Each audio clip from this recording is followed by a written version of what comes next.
You mentioned when we were talking about Kiki, there's a little bit more to unpack with USC. Let's toss it back to a reel that you posted on the page a couple months ago. If JuJu Watkins wins a national championship with Lindsay Gottlieb as her coach, she is the greatest college basketball player ever. This is not hyperbole. It is that bad. Yikes.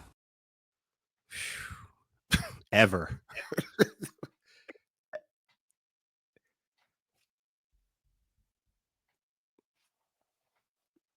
Nope, can't hear you, buddy. Can you hear me? Yeah, I can hear you. Oh, there you are. Okay. There you are.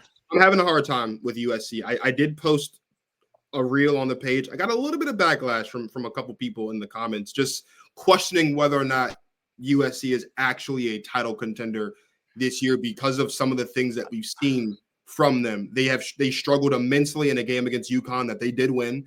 They struggled immensely in a game on it wasn't MLK Day, but it was around MLK Day against Maryland that they won.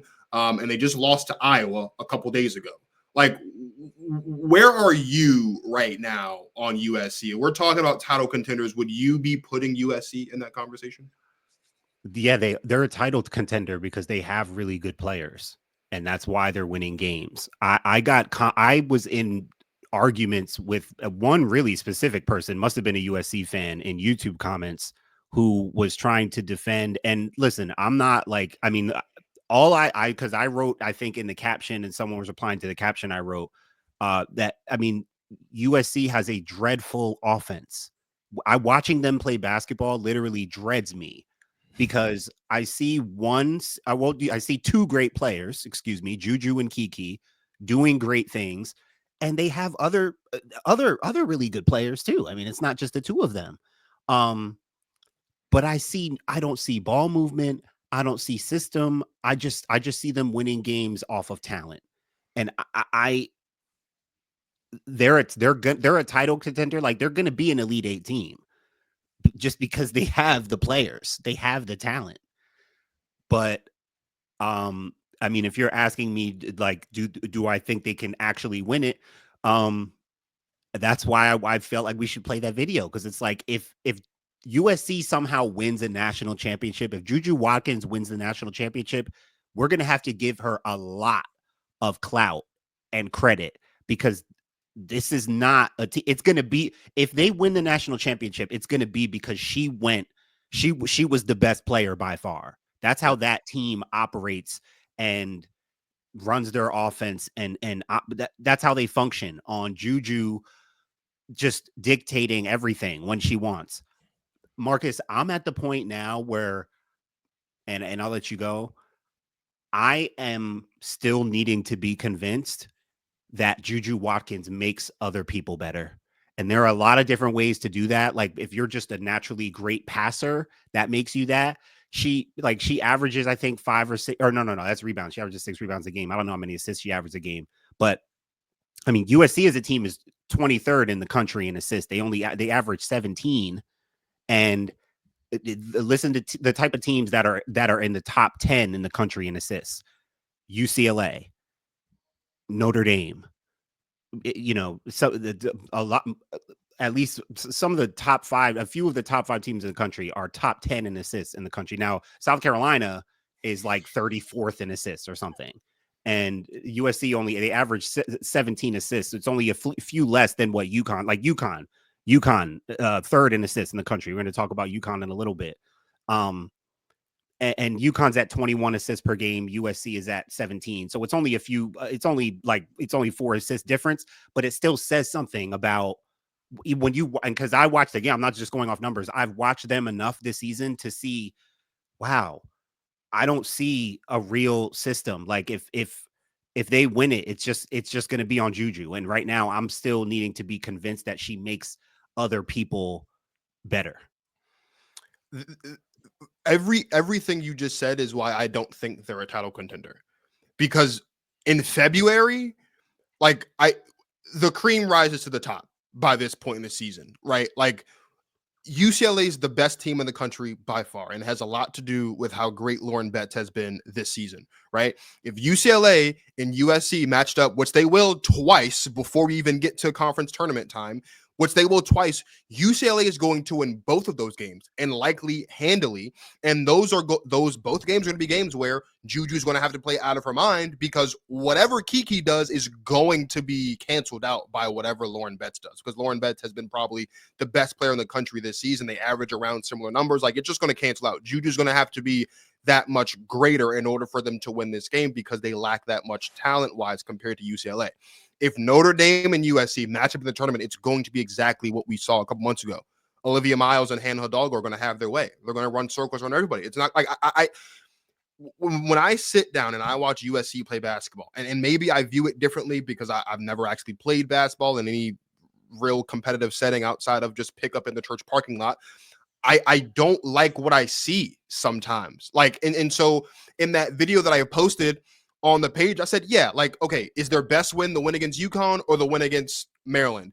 And not to discount those wins, because UConn's a really good team, as is Maryland, but JuJu struggled in both of those games. She fouled out in a game against Maryland, and in the game against Maryland, they were down double digits for most of the game. Like, I've yet to see USC have a signature win this season. And if you go down the list of teams, if you go down just the top 5 teams in the country, UCLA's best win this season has been against South Carolina. South Carolina's best win this season was when they beat the brakes off of TCU.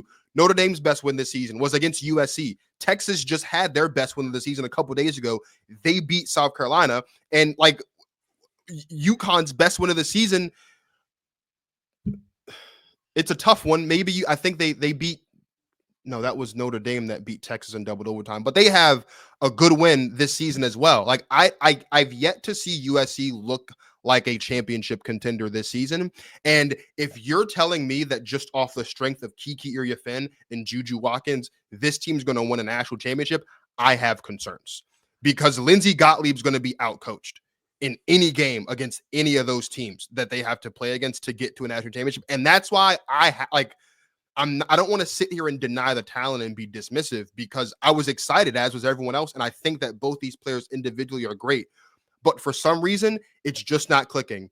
And maybe this is the Haley Van Lith story of this year from last year. Haley Van Lith went to LSU, and for some reason, it just wasn't clicking, right? This just hasn't been clicking this season, despite the fact that they've won as many games as they've won, and, you know, are going to be in the thick of it and be an elite 8 team, like you said.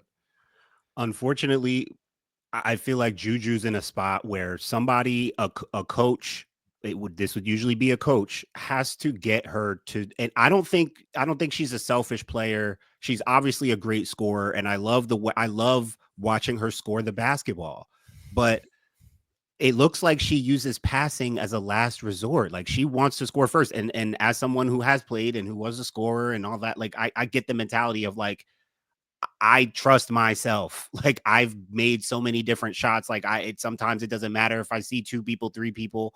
But even in that, bro, that Iowa game, the game started 17-1. Iowa started that game on a 17-1 run. Now, USC came back and had their own like 18-1 run, and then they were up 29-28 at halftime. But the possession, like, literally Iowa is just packing the paint in this little zone, just waiting, just basically, it wasn't even a box and one. It was just a condensed zone focused all on JuJu and making her make the kick out passes. And when she did, they were getting good looks. So I don't want to just simplify it to just JuJu's got to pass the ball more and they'll look better. But the way that system is set up, or lack thereof, by Lindsay Gottlieb, I do not see. Iowa won that game because everybody's doing something. Lucy Olson, Hannah Stolke, a Falter, Taylor McCabe, who's coming on as one of the. I told you earlier in the year, and I'll pull the clip, even though the audio was bad because somehow you didn't know that my mic wasn't on. But I told you earlier in the year that Iowa was better than people realized. They're doing it by committee. They're still playing fast and shooting threes. They're still playing a fun style, and they play together. So everybody gets to. They got 2 really good bigs in Hannah Stolke and Addison O'Grady. They have a system. They play together. So the styles couldn't have been different. Couldn't have been more different between Iowa and USC. That's how Iowa beat them. And USC has this, the USC system is let JuJu come up and just decide what she wants to do. She might take a shot and look, she might hit it, she might score, but I see no continuity to USC's offense. They are literally just playing off talent. And so JuJu is at the point now where someone has to convince her, like, hey, like Phil had to convince Michael and Kobe at different times, you have to trust your teammates. Like, I know you're the best scorer. We love you. We rely on you. We will go to you. But it's time for you to start playing a little more unselfish. I don't think she's selfish. I don't think she really plays that way. It's just that when she finally gives up the ball, and the ball does not pop on that team, it's one pass, two passes, sometimes no passes, and a shot goes up. Yeah. That's definitely not winning a national championship unless JuJu was about to go to seriously, like I said in that video, a GOAT level, like just tearing everybody up and nobody can stop it. But people know how to stop that kind of basketball too easily. Look, USC plays UCLA tomorrow at 10 o'clock. And that could be their signature win. I mean, they have a chance. They played them twice. They have a chance to get a real signature win. UConn is their signature win so far. It is. But Martin, based on what I've seen from USC to this point in the season and based on what I've seen from UCLA at this point in the season, I have no reason to think that USC is going to beat UCLA tomorrow. I certainly have no reason to think that USC is going to beat UCLA on the first. And what's the difference? You said that it's not the talent, bro. UCLA doesn't have that much more talent than USC. They don't have that much more talent at all. Has the best individual.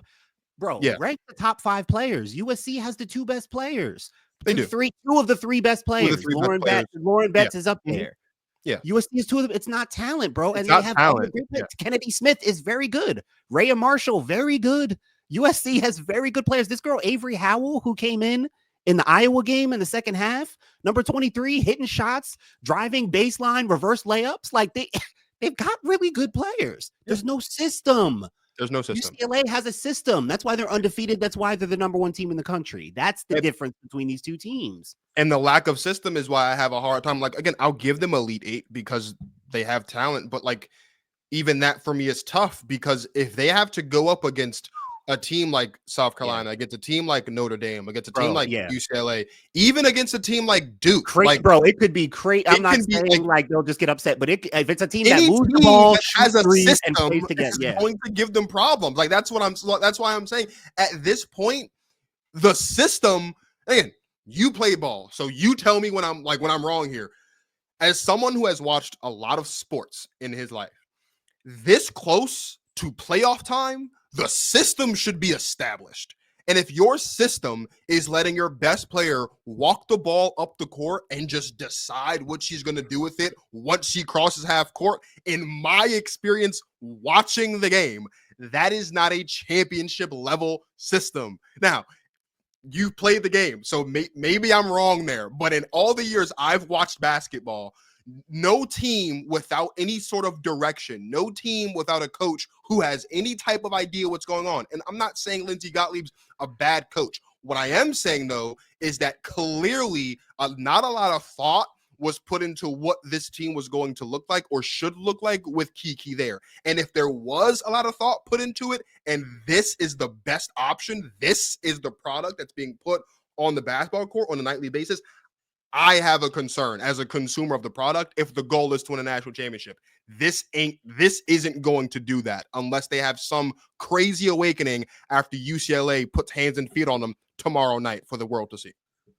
Yeah, I mean, last quick thing I'll say on this, we've talked about, people love talking about and comparing the nature of JuJu versus Caitlin.